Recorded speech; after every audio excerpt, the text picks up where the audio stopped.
Well, folks, welcome to one more edition of Politics and Right. I'm Egberto Willies, your host. Thank you so kindly for being a part of the show. We are going to have a great show for you today. As usual, we have a great guest, Patrick Carolan. He's a Catholic activist, but beforehand, we have a lot to talk about. And the first thing that I want to talk about to everybody, folks, please go out there and vote. Go out there and vote. We expect a landslide. I continue to talk about it. I want to preach it. I want everybody to hear it. I want everybody to be happy about it. I want everybody to be bold about it. I want everybody to start feeling it. I want everybody to make it happen, because it will happen when we create the realization of reality. So, folks, it's there for us to have. Most people already are feeling it within their soul that we need a change. People feel this within their souls that we need a change. And that change is definitely, it's up to you. But if we start to vote the way we say we feel, landslide, and that's what I genuinely, I honestly expect that what we will be having come November 3rd. And notice I didn't say after all the votes are counted. Come November 3rd, we are going to see that this mobilization that we're seeing of Americans from early voting, in-person voting, all of this, we're going to see people throw their hands up in the air, and they're going to say, my God, we are finally getting out of our fog. Welcome aboard, Michael Rudnin. Hand is fine. Time to start getting back to looking through the notifications I missed, but FB only lets me go back 16 hours when I need 72. Still have a sore throat and intermittent cough persistent for 4 weeks now. ENT doc's appointment delayed until Friday due to CT scan and lab work not arriving on time. Isn't that supposed to be private health care? Isn't Mr. Rudnin, was that the government doing that mishap to you, or was that private healthcare? By the way, folks, as far I don't really care. Private, government, I think they're all the same because it's the same people. If you want to be a good doctor, whether you're working for the government or for private enterprise, giving your profit to somebody else, same thing, right? Anyhow. So, British MCP Justice Brett Kavanaugh on Monday night set the battle lines for how the Supreme Court should consider post-election lawsuits that could determine the outcome of the presidential race. British MCP, that is only true if we have a close election, right? It is only true if we have a close election where they can manipulate what votes are counted, what mail-in votes are valid, all that kind of stuff. That's why I've been advising everybody. Voter suppression is in high gear, but what overwhelms the 2 to 3% voter suppression is a 10-20% increase in voter turnout. And if you see that the young people are voting 5 times as much as they were in 2016, brothers and sisters, we are going to have a good night on Tuesday. Believe it.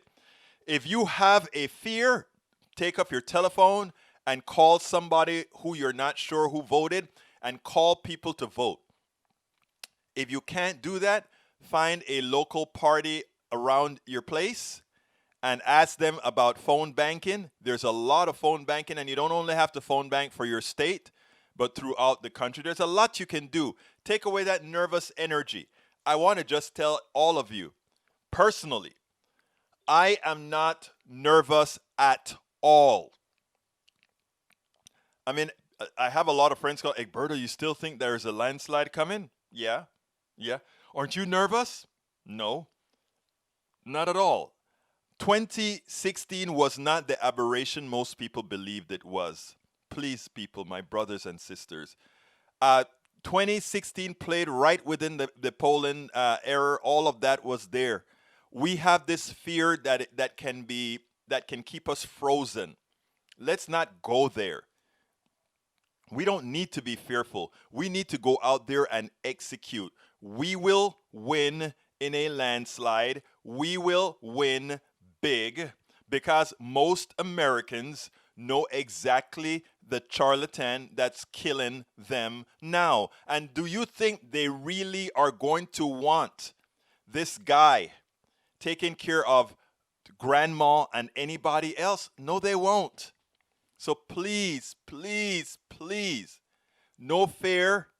Just let's all do the work we need to do. And that's all we need to do the work we need to do. If we do that work, we will win. Anyhow, let's go ahead and get started with the show. Let me see first. Marian Castiglia. ¿Cómo está? How you doing, my friend? Don't worry about it. Don't be scared. We're going to do it. Michael Rudnin, that is what we're up against, and that's just short-term damage upon taking the judicial... Oh, right. I'm not going to read that entire thing. It's a whole lot of stuff that you have there, Rudnin, but let me just tell you what. We must talk about adding people to the court. There's no other way. It was stolen, and we need to go ahead and there's no more softball to play, okay? No more softball playing. We understand that these guys do not understand anything other than hardball. They would do things assuming that we will be soft. We're going to take control and say, okay, we're going to follow the standards of the Senate, and we're going to follow the rules of the Senate and how they... Oh, no. We're going to... The only thing that you're due to follow is the Constitution. Nothing else. The Constitution. Nothing else. Nothing else. Egberto, what happens if it does come down to the court? Then what? Let me tell you something. There's a landslide coming, Breach. And if the court tries to take that away, at that point, I am sorry. The kind of what's the word that I want to use? I don't want to use the kind of the people are gonna. There's gonna be an insurrection if that occurs, because there is just so much people who win will tolerate not winning. It is bad enough that the Constitution has an aberration where the winner can lose. That's a constitutional aberration. That's bad enough. But for it to be taken away otherwise, I can tell you something. If that occurs, the kind of incivility that will occur, the kind of, what is that word that I want to use? Not riots, but there's going to be a whole lot of stuff happens if that were ever to occur. So I don't even think the Congress is going to want to go there. So I think they'll kind of put some plugs on if that were to occur. Anyway, let's go ahead and get to the program. Let's get to the program. Vamos a comenzar. Title of the show today is Patrick Carolan, Voting Hope versus Hate. Trump Imaginary World, Right-Wing Dialogue, Mainstream Media Awake? No, I don't think it's going to be a coup. No coup breach. I don't think so. I think we'll be way out before that. But the Democrats allowed Bush v. Gore without a fight. Yeah, that was the old-time Democrats.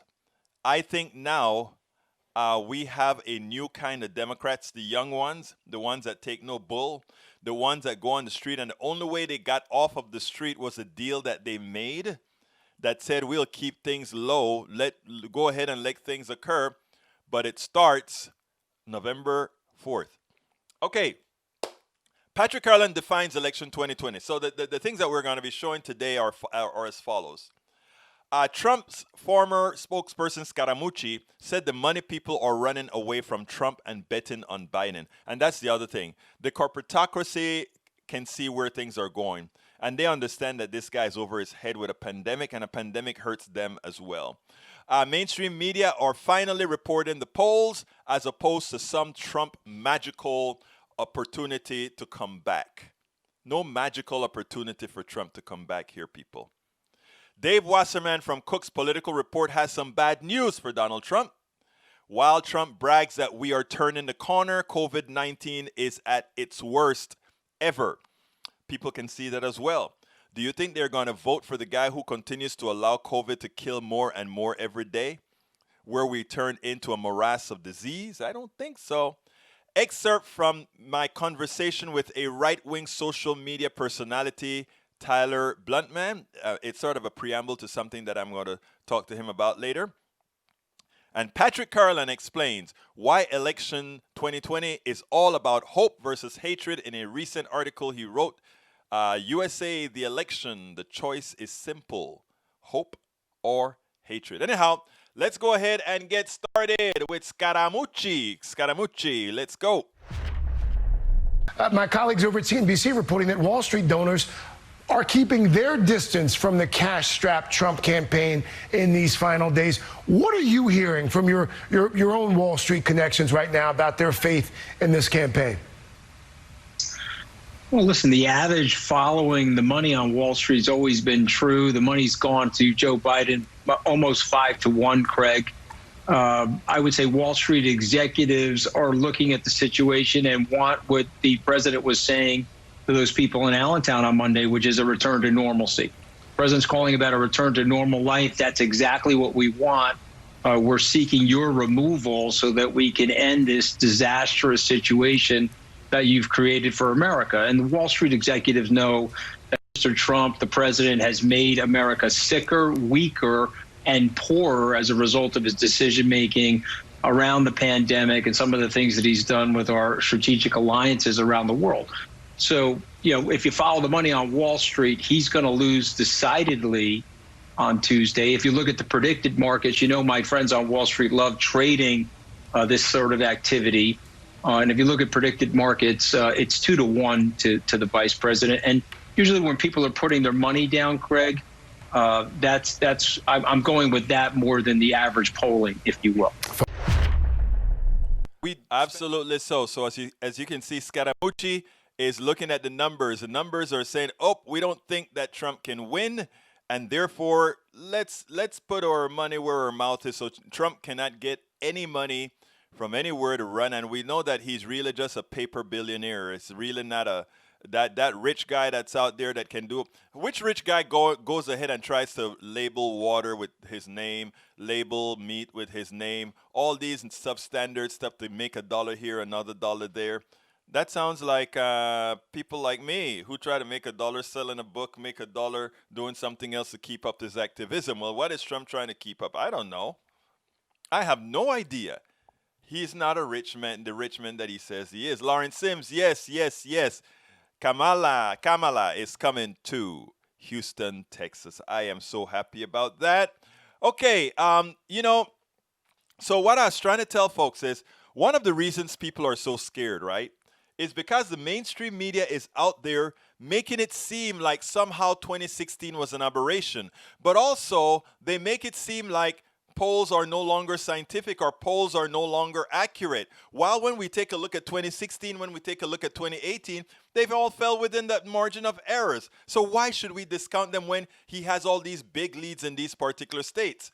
But you know what? They're starting to come around. And I hope people start to get their morale up.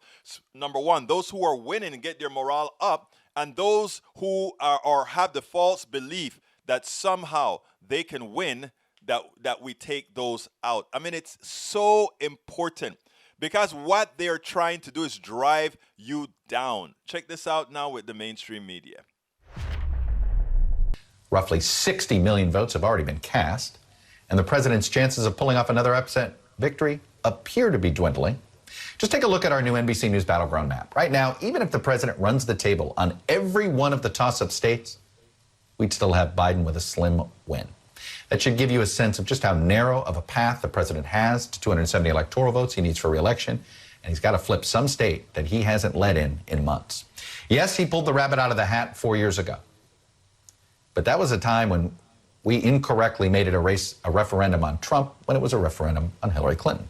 This time, Biden is in a stronger position in local and national polls than Clinton was at this time in 2016, and the narrative of it being a referendum on Trump appears to be far more accurate. For example, Clinton's support in the national polling averages had actually dropped to just a few points with 1 week to go.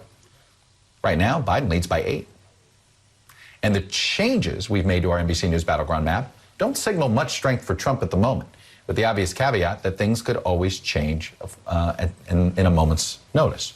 But based on polling, our conversations with Democratic and Republican strategists, polling that we've seen privately but haven't been able to report publicly, we've moved Texas to the toss-up column from lean Republican, and we've moved Arizona to the toss-up column as well from lean Democrat. To be honest, if I could come up with a column in between lean and toss-up for Arizona and Texas, I'd put them in. They're in that range right now. They're going to be extraordinarily close, but the candidate leading, it's hard for me to envision them losing. Biden in Arizona, Trump in Texas, but we'll see. The president's schedule signals that his campaign knows the dire position they're in. Today and tomorrow, he's holding 5 rallies in places he won 4 years ago. He's not on offense anywhere, and he has to win again. But they're all leaning Biden right now: Michigan, Wisconsin, and Nebraska's 2nd congressional district.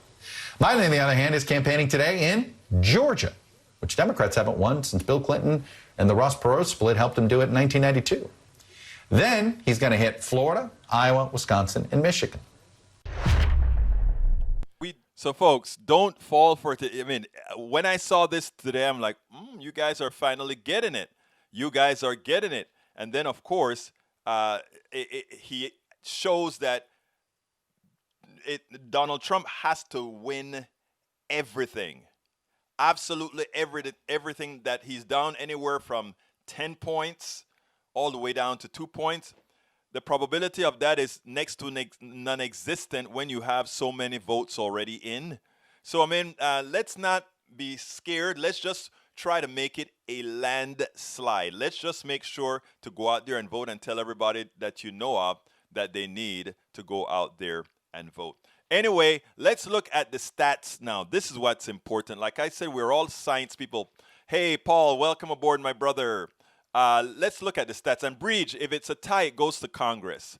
And then I think each state, I mean, we can't have a tie because at that point in Congress, I think it's each state gets a vote, one vote. I don't think it's based on population, all of that. Like I said, this is not a democratic country. We have to come to that realization and stop telling, the rest of the world has to be laughing, right? We go ahead and we preach democracy all over, but yet somebody can lose an election here and still win, right? Come on now. We have a lot of changes that we need to do, from constitutional amendments to the way we handle the courts, all that good stuff. Anyhow, here is the real stats where we're at today. A series of tweets by Dave Wasserman of the Cook Political Report, and if you'll indulge me, I want to put them up on the screen. He says a few days out, the picture of this race is pretty clear. Biden's lead, 52-43, larger and more stable than Clinton's in 16. Far fewer undecided and third-party voters than in 16. District-level polls, which showed big problems for Clinton in 16, back up national and state polls. He says if you're looking for a horse race narrative right now, you're not going to find it here. There was a time when it was easy to imagine this race getting much different or going much differently. 8 days out, it's much, much harder. I've seen almost enough. By the way, virtually none of this assessment has anything to do with early turnout data, which tells us next to nothing about the vote preferences of the final electorate. It's based on a body of polling data that's fundamentally different from 2016's polls. We spend a lot of time. There you go. So remember that. Data matters. Okay, you know, while, and let's show you what Trump has devolved into. This pathetic person calling himself a president. Look at what he's doing. COVID. By the way, on November 4th, you won't hear about it. Did you hear him the other night? It's going to be a cold, dark winter. Very inspiring guy. This is very inspiring. Whoa. I even said, whoa. Now we got to have spirit. Back a week from Election Day, and the coronavirus pandemic is the worst it's been in this country in terms of corona cases, period. And the numbers are grim. We are now averaging more than 70,000 new coronavirus cases a day. Averaging. At least 44 states are seeing increasing cases. Remember, we only have 50 of them. And there's more than 40,000 Americans currently hospitalized from the virus. You know what? We're coming back. We're rounding the turn. We're doing great. Our numbers are incredible. And despite the fact that they're keeping certain states, North Carolina, get your governor to open up. We spend a lot. Oh yes, get your governor to open up the state. Let's kill more people because I really want.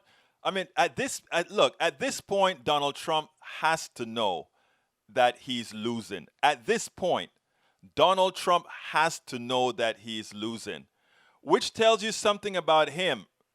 It tells you that even with that, he's willing to kill people to get his last set of adoration. That is sad. That is completely sad. There's something that I downloaded. I'm going to try to see if I can get to play it here because let's see if I can play that. Because what happens, I think I may have to stop it here. I want to show you how he lies, okay? And we all know that he lies, but this one is particularly heinous because this kind of a lie, I think, can cause people to, this is the kind of lie that can cause revolutions, that sort of a thing. I'll show you what I mean and explain it what I mean in a minute. Here we go. Let me go ahead and bring this screen up here. I think I have it on.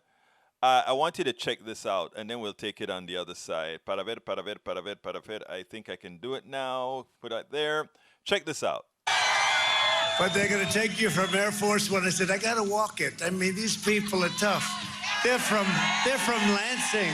They're from Michigan. I got to walk it. I got to walk it. Don't give me the umbrella. I'm soaking wet already.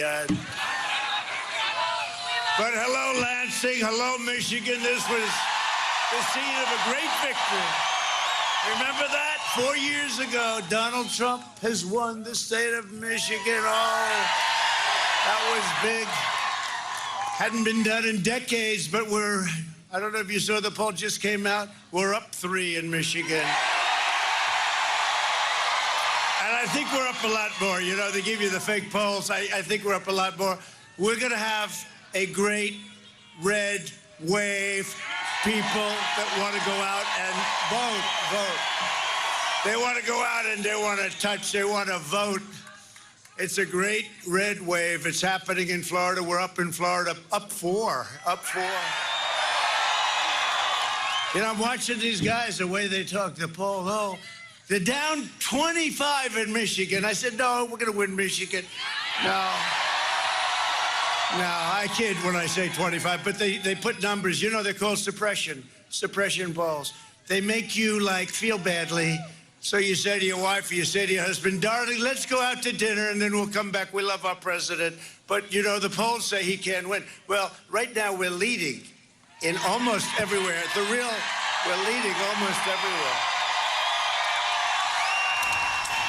All right, so we were... Now think about that. This guy goes out there and he tells everybody to their, and let me say why this is dangerous. A lot of these people, they look at CNN, MSNBC, CBS, ABC, and all these other stations as just fake news. Remember, that's how fascists work. You discredit all the news outlets, right? You discredit all that they're doing. They discredit mainstream media blanket. I mean, it's not like how we in the independent media would say, okay, we use all these good mainstream media people that report accurately, etc., and we enhance a lot of what they say. We may do a little bit more research on what they're saying, etc., etc. We don't just blanket and say all this media is terrible. But that's what those people believe. So if you're in a right-wing area, you go into the doctor's office, you go into the restaurant, you go into the mechanic's shop. Everywhere that you go, you see Fox News, and all this information is out there. So when he goes on a rally and he says, oh, you know, we are up in the polls, those people are, oh, wow, great, he's up in the polls.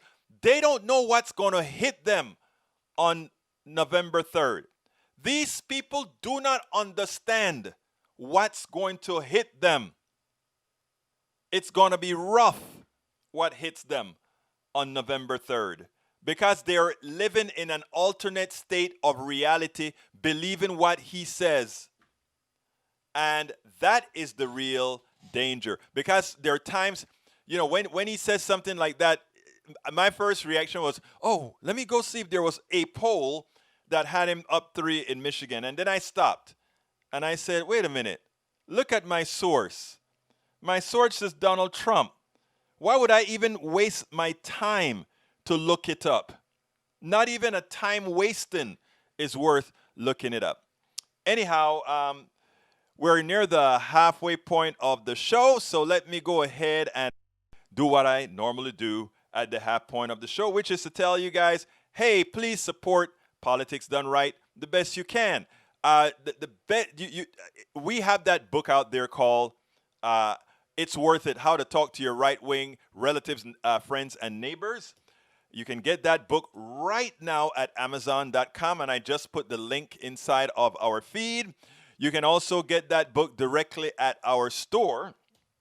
Our store is at politicsdoneright.com/store. If you buy it from our store, of course, I can autograph it. You can also see our other books. Again, of course, there is It's Worth It. And if you want to learn about the economy and all that good stuff, here we go. As I see it, Class Warfare, the only resort to right-wing doom. And for those of you who know I've had my problems with weight, I kicked it with this. So there is a whole lot of that you can find there, including, oh, by the way, I forgot to show you guys this. Guess what I got? I made a little change to the design, though, where we put it more at the center, but this is the older one. Check this out. Do you support independent media and the Politics Done Right logo? We have this on YouTube. So if you're on YouTube right now, you can actually see that mask on YouTube right here. If you're watching it on YouTube, and pick that baby up, if you will. Again, you can purchase on YouTube, or you can go ahead and go to our store, etc., etc., etc. But other ways, if you are not on YouTube, if you are on Facebook right now, you can actually still join our Facebook family by clicking on that link, politicsdoneright.com/YouTube. Again, that is politicsdoneright.com/YouTube. If you're already on YouTube, click the join button and join, and I will salute you right here on air. Say, hey, thank you for becoming our latest new member. Click on that join button and become a member of Politics Done Right via YouTube. Of course, we take PayPal. You can support us via PayPal, and here's a PayPal address, which is politicsdoneright.com/PayPal. You can support us as well via Patreon, which is politicsdoneright.com/Patreon. Politicsdoneright.com/Patreon. Okay, enough of that. Let's go ahead, and remember yesterday I told you guys I had to leave real quick because I had an interview with a right-wing social media personality. And I'm going to give you a little snippet of it right now, and then I'll play the whole interview sometime this week or early next week. I think I'll do it this week. But of course, for those of you who are YouTube members, I'm going to put that interview on as soon as I process it tonight, and then we'll probably see the whole thing next week. But check it out. It was a pretty cool interview. But here's a little snippet from what we did. Here it goes.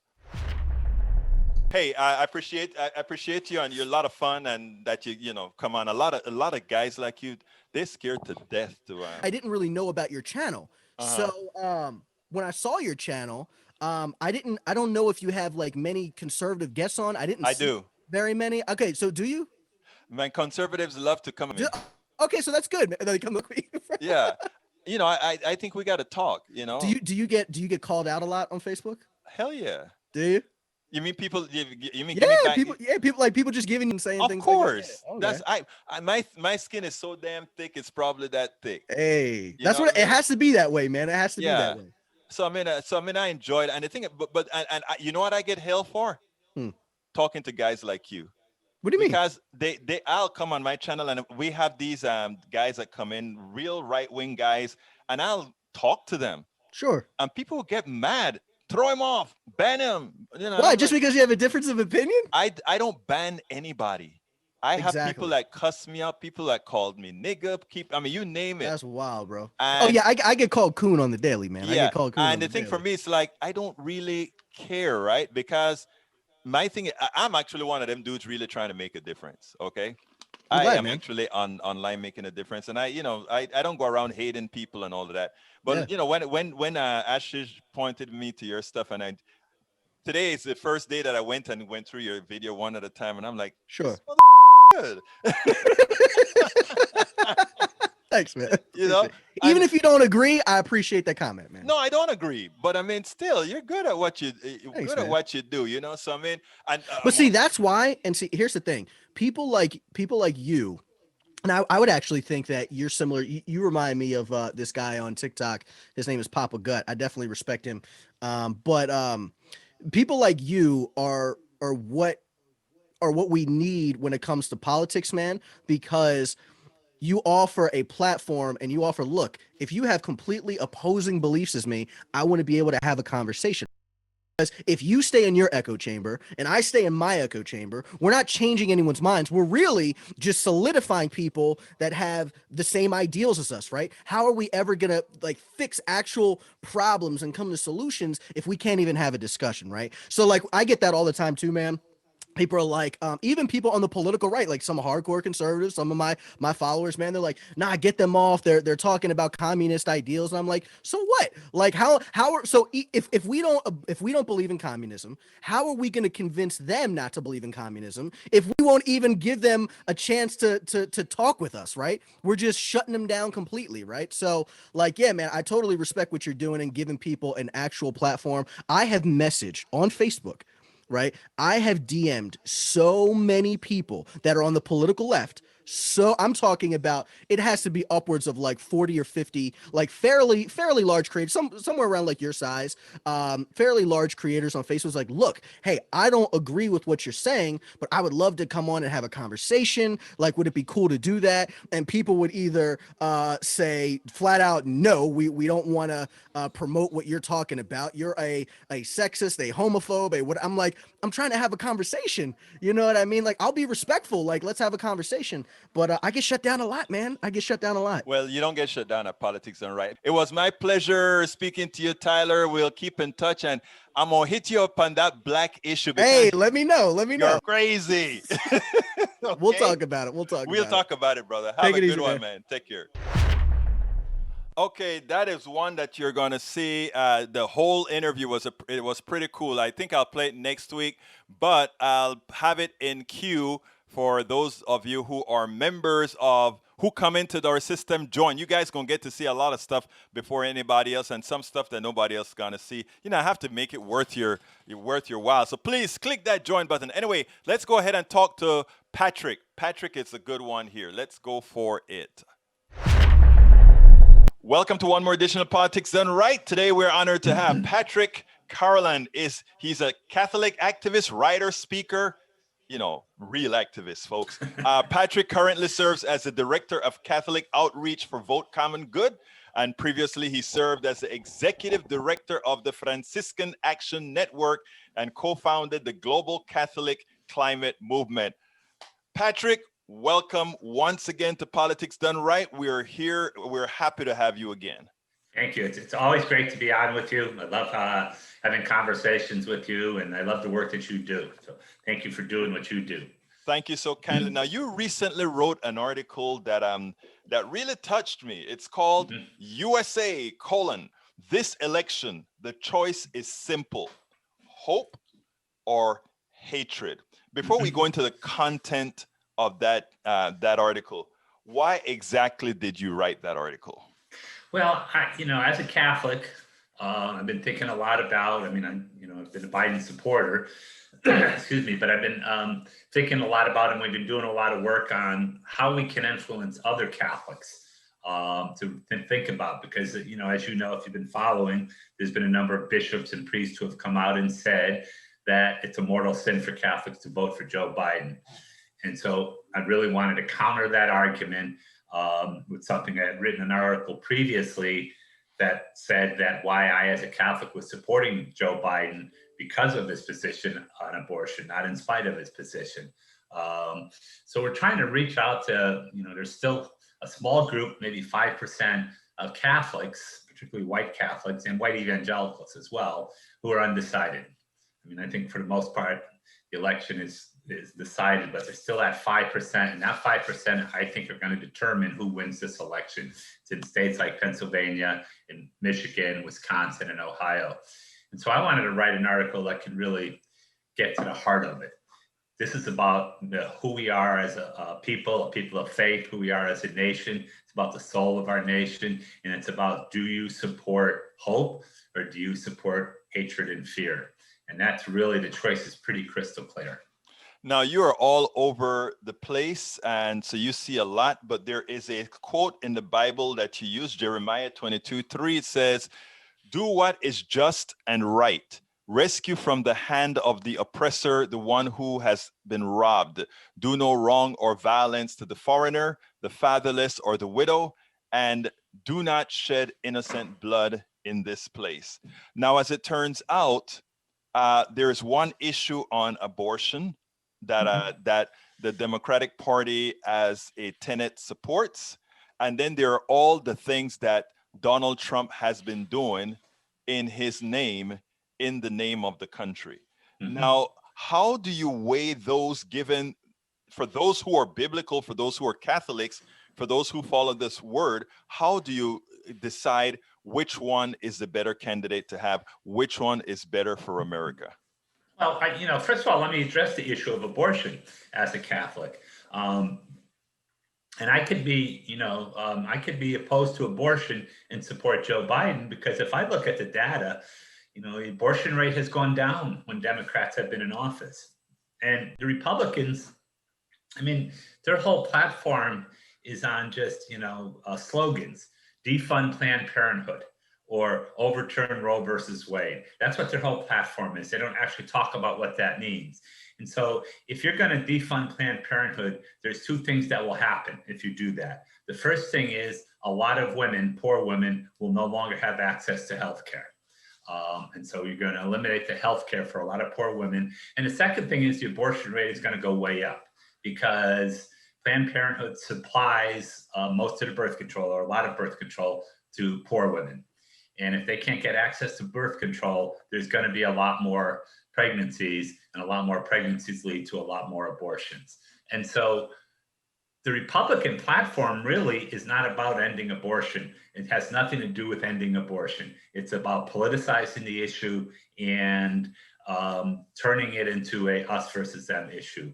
The Democrats, on the other hand, and people like Joe Biden and others, while they accept the Roe versus Wade as the rule of the land, would want to work to reduce the number of abortions. And what are the steps we can take?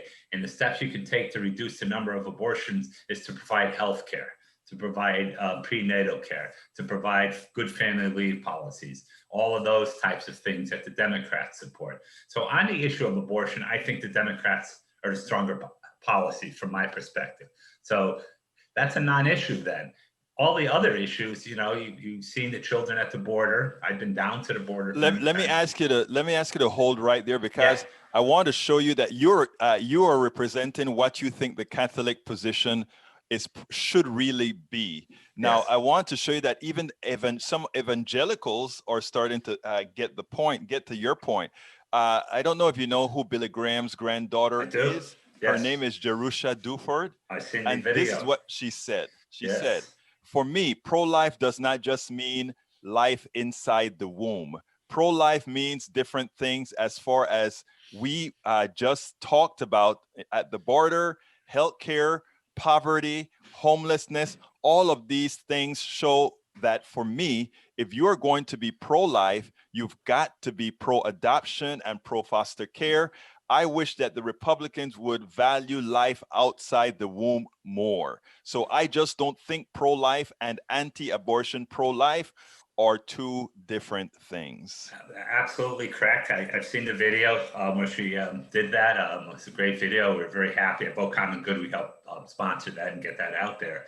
But she's absolutely correct. And there are a lot more evangelicals that are starting to think that way. Vote Common Good is an organization made up of both Catholic and evangelicals. And that's the message we're trying to get there, that, if you want to end abortion, here's what you have to do. If you look at a country like Canada or the Netherlands, that has the most liberal abortion laws in the world, and they have an abortion rate way below what our abortion rate is. So there's a reason why that is. It's because they offer healthcare, they offer good family leave policies, they offer all of those things that you need to do so that women have good choices to make then. right now, women don't really, poor women in particular, don't have other choices to make. And so we have to make sure that there's choices there. And we talked before, my wife and I were foster parents. We've adopted several children. We took in several other children as foster parents. I have 2 brothers who have adopted. So we're a good Irish Catholic family that actually believes that abortion is not just about protecting the child in the womb, but protecting all children. And if you really believe that, then go out and take in some foster kids and start adopting children. Don't be standing in front of Planned Parenthood trying to stop women from getting health care. Now, making it a wider issue, you gave a very touching story about your mother immigrating to the United States, and what she instilled in you about immigrants. And why don't you tell us? Because when I read that, I'm like, your mother was a mother. She was. She was an awesome person. She also had a great sense of humor. That's where I picked that up from, I believe. But yeah, my mother and my father came from Ireland in 1950. They were immigrants from Ireland. They had no money. They had no job skills, and no education. So, today they would not have been allowed into this country.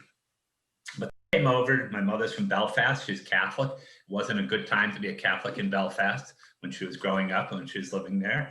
So they came to America with a dream and hope that her children and her grandchildren could have a better life. And my mother, what she did have was a strong faith. When I was growing up, we had 2 pictures on our wall. One was John Kennedy and one was Pope John the 23rd. That were the 2 main pictures on our wall. And it was long after John F. Kennedy died, we still had his picture up on the wall. But she had that strong sense of Catholic faith. And she also just had a strong sense of justice. She understood that, she had been discriminated against when she grew up in Belfast. She didn't want to see other people treated the way she was treated, regardless of color. And she instilled that in each of us, each of her children. And let me say, she came to America. As I said, they had nothing. She said to me one day, I came with a dream. I asked her, and she said, I came with a dream and a hope. And I was blessed that I got to see my dream come true. So you have to promise me that you're going to work to see that all these other mothers that are coming, because the mothers from El Salvador and Guatemala are no different than I was when I came in 1950. They have the same dream and the same hope. And so that is what was touching, that she could equate her situation with the situation of others trying to get here. And this is completely anathema to the beliefs of the current president of the United States, number one. And number two, many people who have your experience, as they've become, Americanized, if you will, they themselves now are some of the perpetrators of the same type of evil their leader has them to. Why don't you kind of give some perspective? And that's absolutely true. And to me, it's just one of the things that bothers me the most, particularly in Irish Catholic populations, is that when the Irish came over, they were discriminated against. There were signs up that said no Irish need apply. And then they managed to overcome that and work their way up and become active American citizens. You think they would understand what other people were going through, what they went through, and then not do the same thing to other people. And that's what's happening now. And it's not just among the Irish Catholics, but it's among white people in general who forget where they came from. And, and let me also say this whole argument that, and people say this to me, your parents came here legally.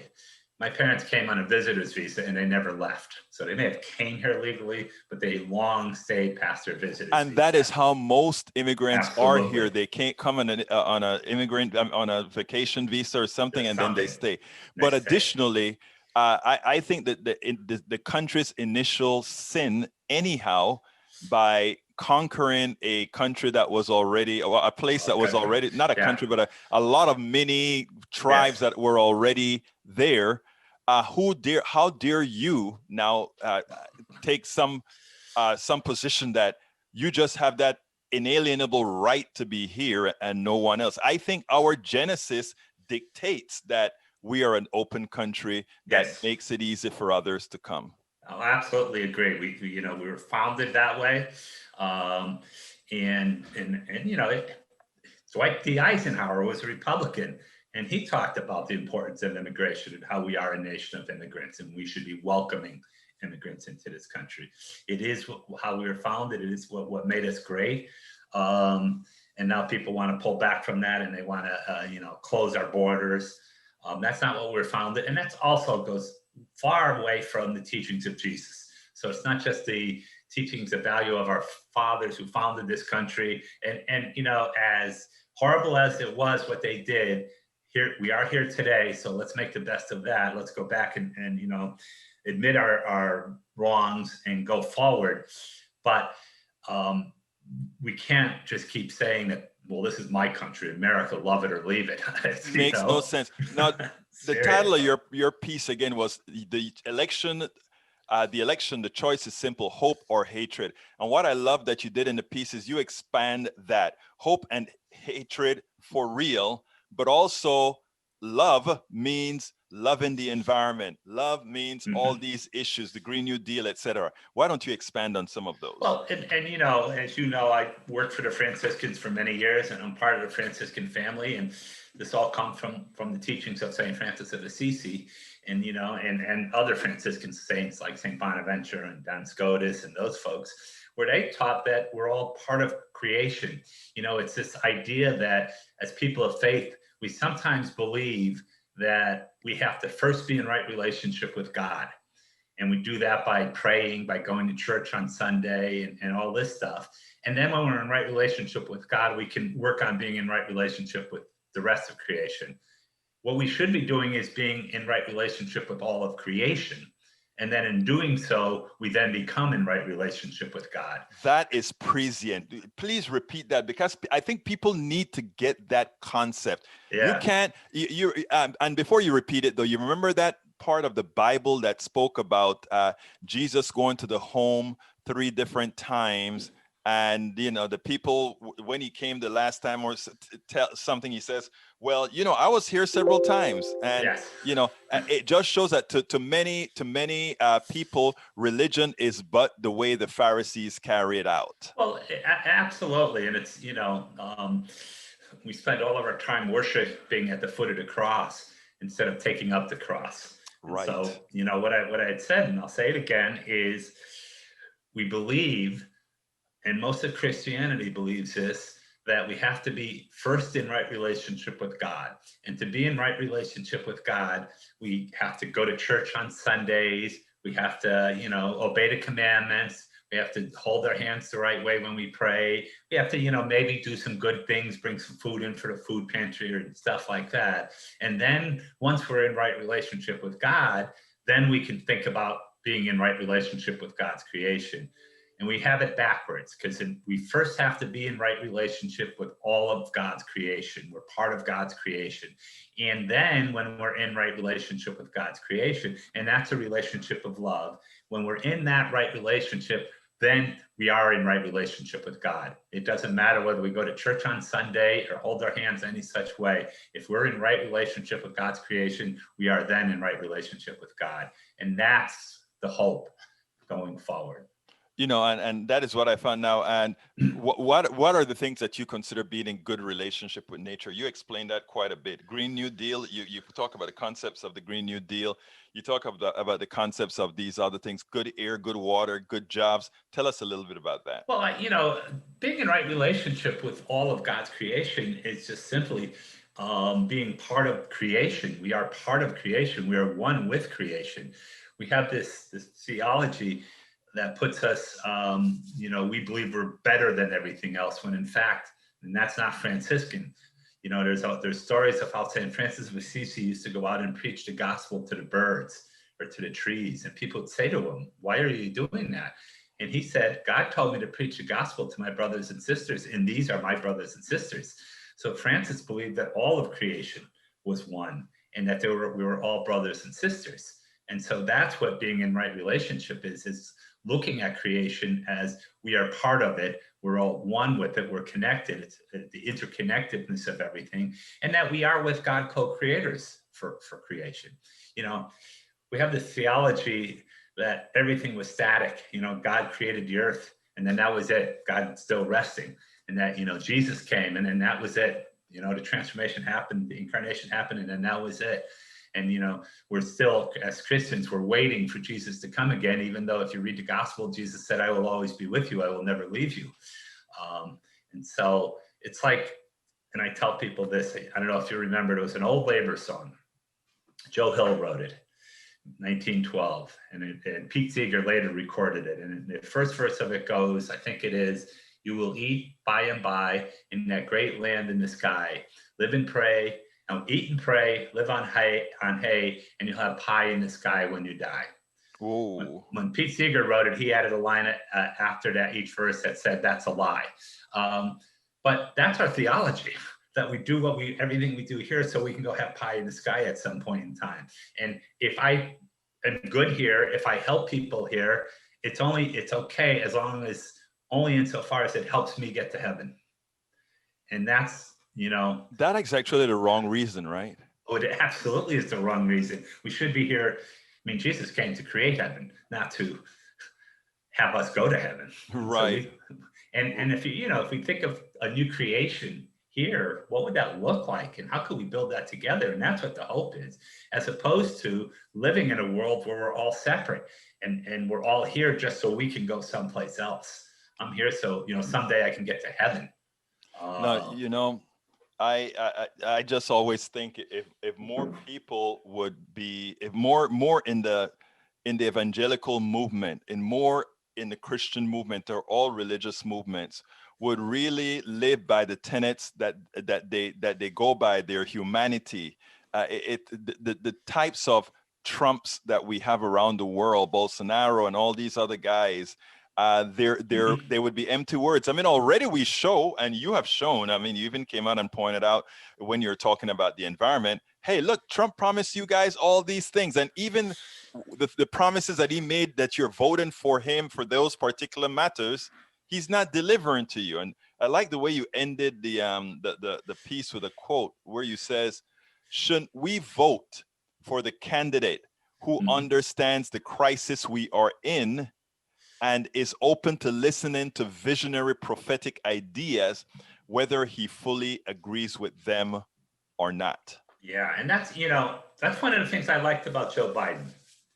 And I know you and I have had this discussion in the past because I know you were a Bernie supporter, and I was actually initially an Elizabeth Warren supporter.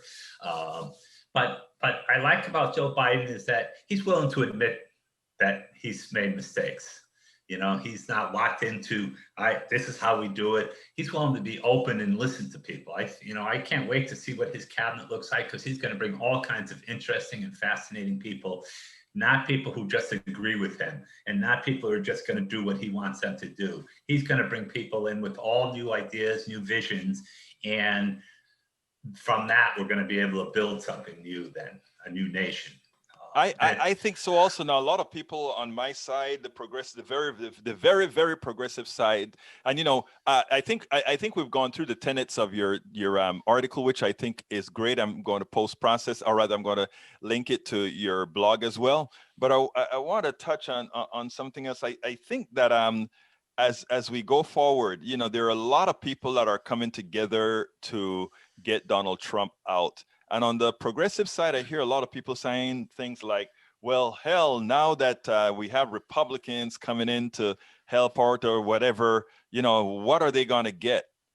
To which I started, you know, I'm a very progressive guy, but I'm also saying, yeah, they got to be around the table. To those guys that have helped do this, they've got to be around the table as well. Your thoughts? I absolutely agree with you. You know, this is not a either or. It's a both and we have to be open to listen. I mean, I have some ideas. You have ideas. We may differ on our ideas, but you know, we could come together and we could reach some kind of a middle ground on those ideas. And as long as these are our basic principles that we're looking at, there are a lot of ways to get there. Right. And there's also, it's not going to happen overnight. It's going to be a journey to get there. You know, that's one thing that the Republicans understood years ago, that they weren't going to win overnight. They were going to spend the time to do the work and to build so that they can, you know, win, which they did. We, the progressive, got frustrated when we don't win, and so then we just back away and get upset, Right. and, you know, and angry because we didn't win, we didn't get our way. We're just not going to support anything anymore. They have been so disciplined, and the thing Yeah, about it is, absolutely. even as they've always been a minority party. Even Yes. if that's the case, the one thing they knew how to do is, well, I'll just come out and say that they knew how to twist the truth very well. Oh yeah, yeah. Or you could come out and say they knew how to lie. They knew how to lie, Yeah, right? yeah, absolutely. And in doing so, I think they did a disservice to the country. I think Yeah. they've materially modified the psyche of too many, that we are going to have to spend several years because of our past neglect to deprogram. Well, and I think and part of that is we're going to have to listen. Right. Listen, we can't just go in and talk. We have to be Right. listening. There's, you know, another group that I'm doing some work with is this group called the New Moral Majority. It's an interesting group. It's mostly more mainline Protestant, and they reached out to me because I'm Catholic and they needed a Catholic. So everybody calls me up and says, "Oh, we need a Catholic." So you are the token I'm Catholic. a token Catholic. I tell people, you know, there are a lot more. You could go out, you could expand your horizons a little bit and reach out to other Catholics. Right. But anyways, they came up with this new program, and they're going to keep doing it after the election. And it's called Operation Family Meeting. And they developed a whole discussion guide on how to talk to family members who are Trump supporters. Nice. And it's really good. It's an interesting. I'll send you the link to it and all. Excellent. You know, I'll promote it. Yeah, and if at some point you want somebody on from that put this together, I'm happy to set that up for you. But it's this whole idea of how do we talk to each other? We forgot how to listen to each other. You know, I wrote a piece a couple of years ago. It was about the second year of the Trump administration, and it was entitled "I'm Right, You're Evil." And you know, we used to have this idea that we could have this discussion.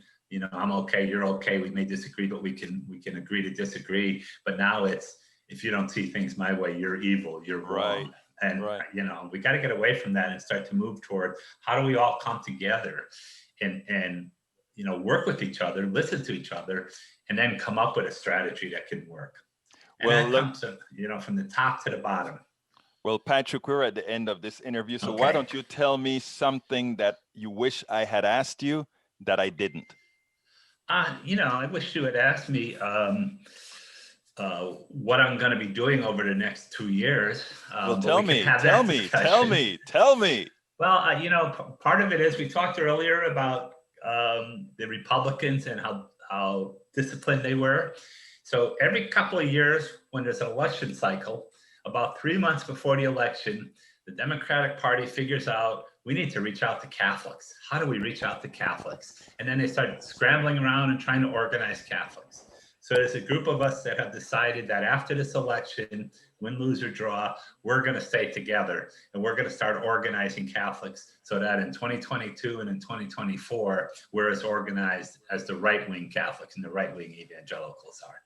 So that's what my next steps are. You just made my day. And when you guys are organized and when you have any issues to put out there, please contact me, because absolutely. I think that is something that is long overdue. So thank you for being a part of that movement. And because that will make a difference. Patrick Carolan, Catholic activist and director of Catholic outreach for Vote Common Good. Thank you so kindly for having Thank me you. on It's Politics always a Tonight. joy and a pleasure to be with you. And be safe. Hopefully someday we'll be able to do it in person. But until then, I'm happy to talk to you. Thank you so kindly, my friend. Thank you. Hope you like that. Okay, real quickly, Bridge MCP, thank you for getting that mask. Thank you so kindly. Bridge MCP, welcome aboard. Michael Rudnan, welcome aboard. Tank 28, welcome aboard. Janet Duffy Graver, welcome aboard. Let's see. Norman Reynolds, welcome aboard. Let's see. Paul Fleming, welcome aboard. Some of these I'm doing because I saw you pass through as I'm scrolling. Let's see, who else do I need to reach here? Let's see. Bear with me. I'm coming up. Deborah John, welcome aboard. I'll look at those messages later. You had a long one, Deborah. 45 lies. Welcome aboard. And yes, he lies like you know what. Let's see. The duck that quacks. Welcome aboard. Nanette Bird Smith. Welcome aboard. Okay, Daniel Ledo. Welcome aboard. All right, I'm scrolling. If I miss you, throw it to the bottom, and I'll do one pass to the bottom before I leave. Okay, I think I got most people. Paul Fleming, I think I got you. Okay, and I think that's about it. Folks, thank you so kindly for being here. I know you have the ability to go anywhere and that you spend some time with me. I am most honored to have you here. So, folks, you have a wonderful day. My name is Egberto Willis, and you know how I end this baby. I am what? Out! We spend a lot of time deconstructing the news, trying to parse it into a form that everybody can understand. We try to find those little nitpicks where it flies above the fray, etc. If you really like these videos that we do, I want to ask a big favor. Please go ahead, number one, subscribe to our channel, and number two, please join if you can. Thank you so kindly for watching. Keep watching. Please remember to share. We must populate the entire internet with our progressive message, a message that we know is what most Americans say that they want. So help us, please join.